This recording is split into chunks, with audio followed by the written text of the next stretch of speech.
بسم اللہ الرحمن الرحیم۔ حضرت نوح علیہ السلام کا شیطان سے ایک سوال۔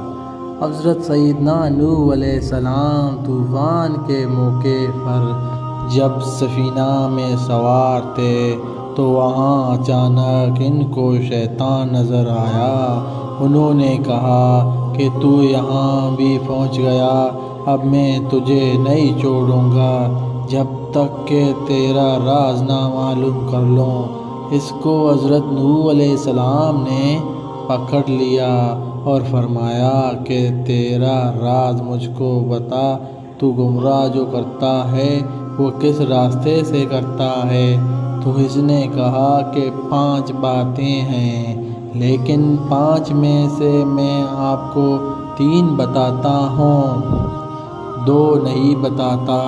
حضرت نوح علیہ السلام کو اللہ کی طرف سے وحی آئی کہ اس مردود سے کہو کہ ہمیں ان 3 کی ضرورت نہیں ہے، وہ 2 ہی ہم کو بتا دے، اس لیے کہ اصل تو وہی ہے راز۔ تو حضرت سیدنا نوح علیہ السلام نے کہا کہ مجھے ان 3 اربوں کی ضرورت نہیں ہے، وہ 2 بتا جو تو نے بتانا چاہتا۔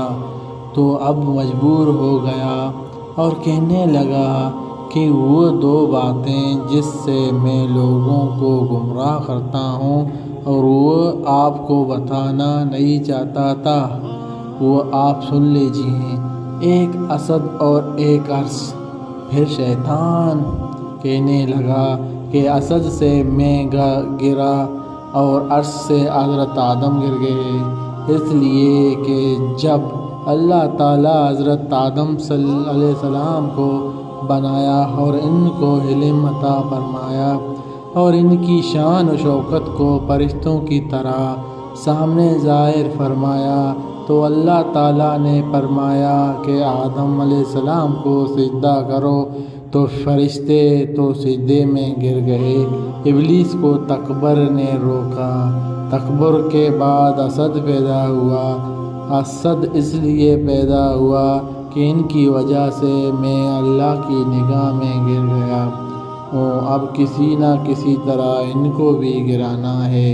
یہ ہے اسد۔ جب کسی کے پاس کوئی کمال دیکھیے، جب کسی کے پاس حسن و جمال دیکھیے، جب کسی کا عطا و نوال دیکھیے، جب کسی کے اندر بڑائی دیکھیے، جب کسی کے اندر علم دیکھیے، جب کسی کے اندر مال و دولت کی فراوانی دیکھیے، اس وقت دل کے اندر یہ خواہش کا ہونا کہ اس سے ساری چیزیں چھین جائیں، چاہیے مجھے ملیں کہ نہ ملیں، اس کے پاس بھی نہ رہیں۔ یہ ہے اسد کی بیماری۔ یہ اسد اللہ کی نگاہ میں بہت بری چیز ہے۔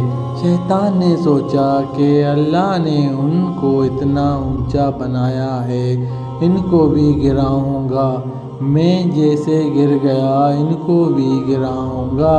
اس کے بعد اس اسد میں مبتلا ہو کر وہ فکر میں رہا کہ کس طرح ان کو میں ذلیل و خوار کرنے میں کامیاب ہو جاؤں۔ یہ ہے اسد جس کی وجہ سے شیطان گمراہ ہوا اور حضرت آدم کو جس درخت سے منع کیا گیا تھا جا کر اس کو کھا لیا تھا، اس لیے کہ شیطان نے قسم کھا کر ان سے کہا تھا کہ میں آپ کو اللہ کی قسم دے کر کہتا ہوں کہ اس درخت کو کھانے کا بہت بڑا فائدہ ہے، اور وہ یہ ہے کہ آپ اس کو کھا لیں گے تو کبھی نہیں مریں گے، ہمیشہ زندہ رہیں گے۔ انہوں نے کہا کہ بہت اچھا، کھا لیں گے، تو عرش میں آ کر کھا گئے۔ اس کو شیطان نے کہا کہ اسد نے مجھے تباہ کیا، اور عرش کی بیماری نے حضرت آدم علیہ السلام کو گرا کر راکھ کر دیا۔